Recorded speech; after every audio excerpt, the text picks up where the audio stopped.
لكابتن خالد الغندور اللي اكيد ملوش علاقه بالكلام اللي انا بتكلمه خالص او بقوله، او ربما افكاره مختلفه او متشابهه، لكم الحكم، ولكن جزء يتعلق بقى بشكل مباشر للنادي الاهلي نسمعه ونرجع نعقب. عايز اقول كلمه اخيره. بيراميدز بتاجل له ماتشات، ولكن الناس بتتكلم يعني طب ما الاهلي كان بيتاجل له، والناس بتتكلم بيراميدز بيتاجل له ماتشات بتبقى محطوطه في نفس توقيت ماتشات افريقيا او الكاس الانتركونتيننتال. ما بيتاجلوش ماتش مثلا مثلا يبقى عنده ماتش في افريقيا وقبلها باسبوع يتاجل له، او قبلها ب5 ايام يتاجل له عشان يبقى مرتاح ويروح مرتاح وكلام من هذا القبيل. ده ما بيحصلش مع نادي بيراميدز. في النهايه نادي بيراميدز ما عندوش يعني ظهير شعبي او جمهور يعني او اعلام قوي يسنده يعني، لكن احنا دورنا كاعلاميين نقول الحقيقه للناس. انا مش قادر افهم ايه استدعاء سياق الاهلي في الموضوع. انت مش قادر تقول كخالد الغندور الازمه اللي كانت عندك طول الوقت بفكره اصل المؤجلات.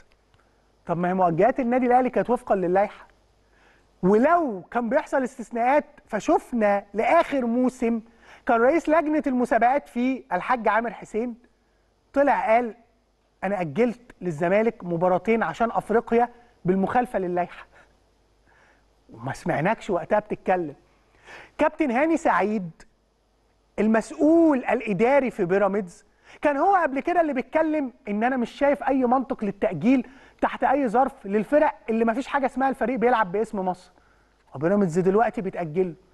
ولكن هو خالد الغندور عنده قصه وهي النادي الاهلي، وهو استدعاء النادي الاهلي، وهو تصوير ان كأن النادي الاهلي في وقت من الاوقات كان يتاجل له بالمجامله. طب ليه ما وقفتش عند واقعتين النادي الاهلي عانى فيهم بشكل واضح وافقدوه بطولات؟ ده النادي الاهلي بعيدا عن موضوع التاجيلات، البطوله الوحيده اللي سقطت منه قبل نص النهائي الماضي امام صن داونز كان 5 نهائيات، النادي الاهلي كان المفروض خد ال5. الوحيده اللي وقعت منه كان بخطاب اخفاه اتحاد الكوره. هو احنا ممكن اي عقليه تتحدث عن مجامله للنادي الاهلي بعد واقعه زي دي؟ ده البطوله اللي اتحرم منها النادي الاهلي لصالح الوداد كانت باخفاء خطاب استضافه النهائي، عشان تبقى دي البطوله الوحيده في السنوات الاخيره اللي تتلعب من مباراه واحده على ارض فريق من الفريقين عشان يخسرها النادي الاهلي. هل ممكن حد يقعد يطرح منطق بعد كده في مجاملات تخص النادي الاهلي؟ لا، مش النادي الاهلي اللي كان بيتاجل له مباريات بالطلب ويقدم تعهدات وترجع تتاجل تاني عشان ياخد كونفدراليه. طب تعالى نروح لوضع النادي الاهلي في واقعتين بيقولوا ازاي النادي الاهلي كان بيعامل فيما يتعلق بالتاجيلات. واقعه النادي الاهلي في السوبر اللي كان ايضا بيقام خارج مصر. النادي الاهلي ارسل خطاب وقتها، الاهلي يطالب بتاجيل السوبر 24 ساعه لهذا السبب. يا ريت لو نستعرض الخطاب بالظبط كده. الاهلي يطالب تاجيل السوبر 24 ساعه لهذا السبب. ارسل النادي الاهلي خطابا اليوم للاتحاد المصري لكره القدم يطلب فيه تاجيل مباراتي الاهلي في السوبر المصري لمده يوم واحد فقط، لتقام الاولى يوم 26/12/2023 على ان تكون المباراه الثانيه يوم 29/12/2023، لان الفارق الزمني هنا بقى الاهلي كان بيلعب فين؟ في كاس العالم للانديه، ما بين وصول بعثه الاهلي للامارات وموعد انطلاق المباراه الاولى بالسوبر 24 ساعه فقط. واوضح النادي الاهلي في خطابه ان الفريق الاول لكره القدم خاض منذ بدايه الموسم مشاركات متلاحقه في البطولات المختلفه، بدات بالسوبر الافريقي في المملكه العربيه السعوديه، ثم الدوري الافريقي لكره القدم، وبعدها الدوري العام، وايضا تم استكمال بعض جولات بطوله الكاس المؤجله من العام الماضي، ثم خوض بطوله دوري ابطال افريقيا ولحقتها المشاركه في كاس العالم للانديه حاليا، ثم التوجه منها مباشره للامارات للمشاركه في بطوله كاس السوبر المصري بنظامها الجديد. طبعا هنا اللي انا عايز اقف عنده الاحداث اللي كانت بتحصل مع النادي الاهلي. اللائحه كانت بتتكلم على اقامه المباراه الخارجيه بعد 3 ايام. النادي الاهلي كان بيلعب في كاس العالم للانديه اللي هو وحيدا كان بيمثل اسم مصر فيه وكان بيرفع اسم مصر فيه. النادي الاهلي رجع على بطوله السوبر من سفر لسفر، والنادي الاهلي طالب بان يكون في ال3 ايام والاتحاد المصري لكره القدم رفض. طب بنتكلم على الواقعه دي، بنتكلم على اخفاء الخطاب، بنتكلم عن حاجه تانية مهمه جدا. النادي الاهلي فقد بطولتين في اخر 7 سنين باستثناء البطوله الاخيره، منهم بطوله بخطاب الاتحاد اللي قلت لكم تم اخفائه، والبطوله الثانيه وضعها ايه؟ ايوه، خماسيه سان داونز.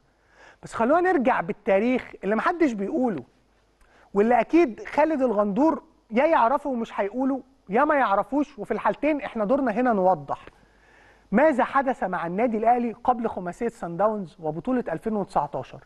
تعال نستعرض لخالد الغندور اللي بيتكلم على التأجيلات. مباراة الأهلي والزمالك الشهيرة قبل مباراة النادي الأهلي أمام سان داونز اللي خسرها أبو خماسية، إيه اللي حصل؟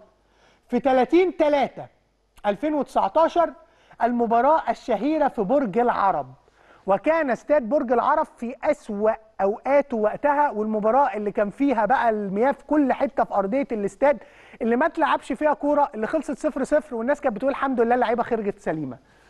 ثم بعدها يوم 2/4 النادي الاهلي طلب تاجيل المباراه دي، وتم رفض طلب النادي الاهلي، ولعب النادي الاهلي مع الاتحاد السكندري يوم 2/4 عشان يروح بعدها اقل من 3 ايام، يروح بعد 48 ساعه ويسافر رحله صعبه جدا لجنوب افريقيا عشان يواجه ميميلودي سان داونز في مباراه هي السفر الاكبر داخل افريقيا ما بين شمال القاره وجنوب القاره، عشان تقابل جنوب افريقيا النادي سان داونز في جنوب افريقيا يوم 6/4 وتخسر بخماسيه في مباراه اللعيبه حتى ما كانتش قادره تجري فيها.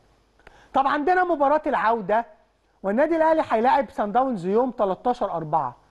طلب النادي الاهلي تاجيل مباراه مصر المقاصه اللي كانت يوم 10 بمعنى فارق زمني 48 ساعه بس عن مباراه هي كل الفرص فيها انت بتحاول تحققها عشان يمكن تعمل معجزه. تم مقابله طلب النادي الاهلي بالرفض، رفض الاتحاد المصري لكره القدم تاجيل مباراه مصر المقاصه عشان يلعب النادي الاهلي امام سان داونز، يكتفي بالفوز على سان داونز 1-0 عشان يودع البطوله. ده اللي مفترض خالد الغندور يعرفه، وده كان ما يتعرض ليه النادي الاهلي. في المقابل كان نادي الزمالك في واقعه شهيره بيتاجل له مباراه الانتاج الحربي، ثم بيقدم طلب قبل نصف نهائي الكونفدراليه امام النجم، ثم بيقدم تعهد بلعب المباراه قبل مباراه النهائي، ثم بيضرب بالتعهد عرض الحائط وبيرفض لعب المباراه في الدوري وبتتاجل تاني عشان يفوز وقتها بالكونفدراليه. ده كان هو اللي بيحصل مع النادي الاهلي، وده كان اللي بيحصل مع نادي الزمالك. خالد الغندور محتاج يعرف ان لم يحدث في تاريخ كره القدم المصريه ان خرج رئيس نادي قال ان هو قعد مع رئيس الاتحاد، وان هو رئيس الاتحاد كان عنده كتير جدا من المجامله او كتير جدا يعني من التعاون، لدرجه انه ساله نادي الزمالك حابب يلعب امتى عشان يضغط النادي الاهلي عشان نادي الزمالك يتوج بدوري. ده التاريخ اللي محدش بيقوله، ده التاريخ اللي البعض بيجهله، وده التاريخ اللي دورنا نوضحه، لان لو بنتكلم عن المؤجلات اعتقد واضح التاريخ بالرد بالورقه والقلم وبهدوء وبثقتنا في تاريخ النادي الاهلي.